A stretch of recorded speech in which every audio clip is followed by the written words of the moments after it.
और इस वक्त की बड़ी खबर आ रही है, आपको बता दें कि केरल की वायनाड सीट से जहां पर जिस तरीके से प्रियंका गांधी को चुनावी दंगल में उतारा गया था, कांग्रेस ने बाकायदा स्ट्रेटेजी प्लान की थी। जब हमने देखा था कि उत्तर प्रदेश में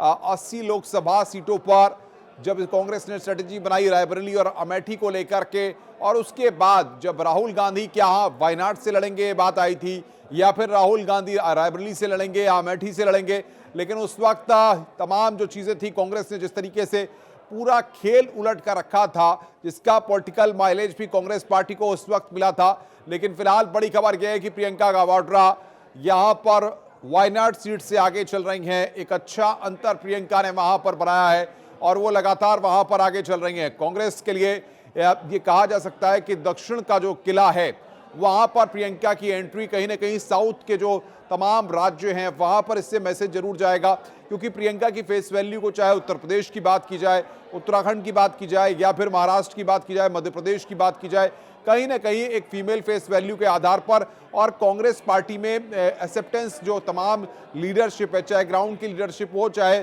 जो कार्यकर्ता है वो प्रियंका गांधी वाड्रा को काफी पसंद करते हैं। उनमें उन्हें इंदिरा गांधी की इमेज भी नजर आती है और इसको लेकर के कहीं ना कहीं ये सारी चीजें देखने को मिली है। तो अब वायनाड सीट से जो जीत की ओर आगे बढ़ रही है प्रियंका, वो एक बड़ा मैसेज जरूर जाहिर तौर पर रहेगा और एक बड़े अंतर से प्रियंका जिस तरीके से आगे चल रही है।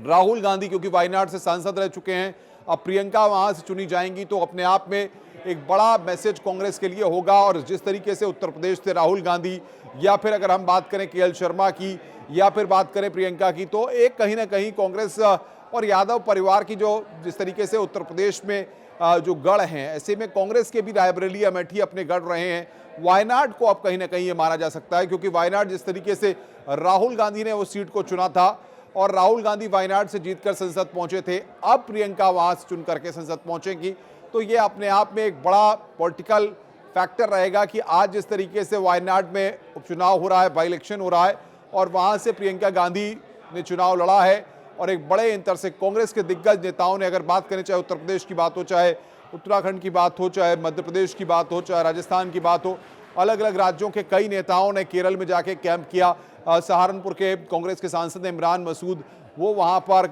केरल वायनाड में भी गए, और तमाम और भी नेता जो हैं कांग्रेस के जो लीडरशिप के नेता हैं, उन्होंने वहां पर जाके प्रचार किया प्रियंका गांधी के लिए, जनता से वोट मांगे और कांग्रेस के पक्ष में जिस तरीके का माहौल बनाने की वहां पर कोशिश की। आज वो कहीं ना कहीं जब रिजल्ट्स के दिन है तो वायनाड से यहां पर ये तस्वीर उभर कर सामने आ रही है। फिलहाल प्रियंका वहां पर बढ़त बनाए हुए हैं और सबसे बड़ी बात यह है कि एक बड़े अंतर से प्रियंका वहां पर बढ़त बनाए हुए हैं। अब इसके बाद सबसे बड़ी बात ये होगी कि अगर प्रियंका या कांग्रेस पार्टी वायनाड की सीट जीत जाती हैं, और जीतने के बाद दक्षिण के जो राज्य हैं, चाहे कर्नाटक की बात करें, तमिलनाडु की बात करें, महाराष्ट्र की बात करें, या बाकी और जो राज्य बात करें, उसके लिए आने वाले वक्त में, क्योंकि जाहिर तौर पर कांग्रेस पार्टी को वहां पर स्टैंड करने के लिए, मजबूती के लिए एक बड़ा मैसेज तौर पर जाहिर तौर पर होगा। और केरल क्योंकि